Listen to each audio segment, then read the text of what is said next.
When it rains during the wine harvest, you can tell by the color difference in the wine. In the wintertime, the air tends to be extremely dry, so just by having a real Christmas tree in your home, that can act as a natural humidifier. Water overflowed from Hawksbill Creek and reached to nearly the top of this football goalpost. That's nearly 16 feet high. This area has seen a prescribed burn 3 times in the last 10 years, but weather also plays a big role in keeping up with this farm.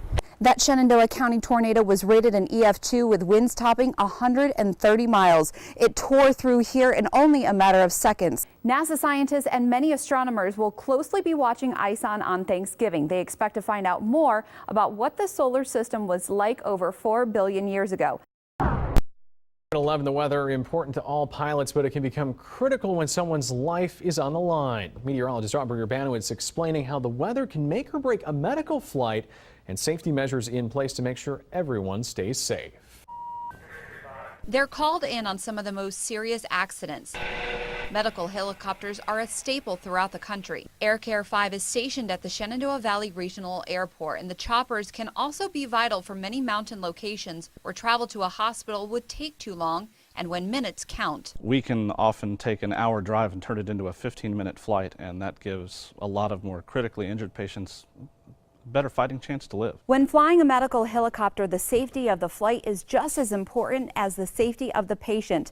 And the #1 factor that can determine whether this flight takes off or not is the weather. Weather's a big part of what we do. It plays a very large role in whether we can take a flight or whether we can't. This doesn't mean that Air Care can't take off in fog or rain, but there are limits. I was allowed to go up in the Air Care helicopter, but there were several safety checks before the flight. Weather is checked before every flight, and once it was determined safe, we had the green light to take off.